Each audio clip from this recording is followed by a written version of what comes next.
David Huntsberger. I was in the United States Air Force, and I was an E3, which is in the Air Force is Senior Airman. I actually, right before I left active duty, I was informed that the testing I had done a couple months earlier, I'd actually ranked up to Staff Sergeant. When I was deployed, it was supposed to only be about 6 months. Ended up prolonging for another month, and it was kind of a shock to be, okay, you're going to be deployed. There's a lot of things that I think people should know about the military, and the biggest thing is just the struggle.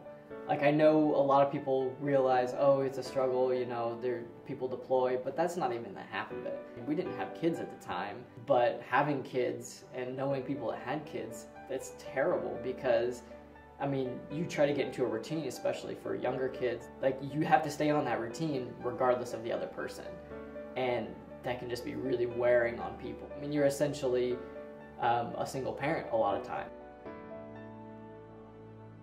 My name is Josh Peters. I was in the United States Air Force from about 2002 to 2006. I was stationed at Davis-Monthan Air Force Base in Tucson, Arizona. I worked on the A-10 Warthog.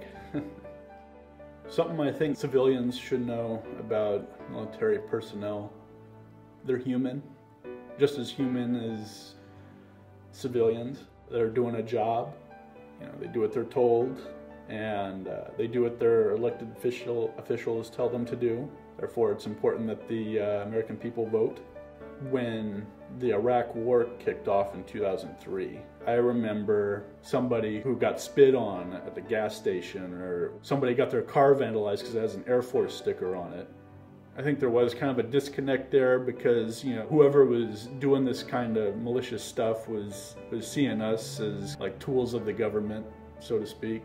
That kind of stuck with me, that messed with me a little bit. My name is Furlong Short. I was in the U.S. Navy from 1986 to 1992, stationed aboard the USS Abraham Lincoln most of the time. I was a machinist mate second class, that's an E5. When I was discharged. What it told me was that I could do a lot more than I thought I was capable of. And I think the military really, I didn't realize what I could do before I was pushed to that extent. My name is Charles O'Hearn. I joined the United States Army National Guard. It was December 1991. I was primarily a mechanic, electrician, working on missile defense systems, working on tanks, working on various things, basically just turning wrenches in the desert. I think fundamentally the most important thing for civilians to remember is that individuals in the military, no matter the service, are exactly that, they're individuals.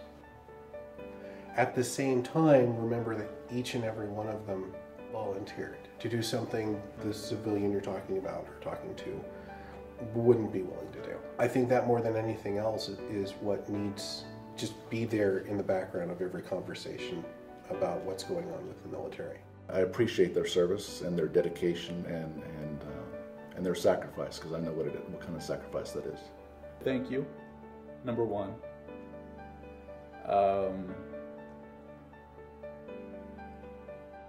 I would say to everybody who's still in, good on you. Anyone that served, anyone that's serving, thank you. You know what I mean.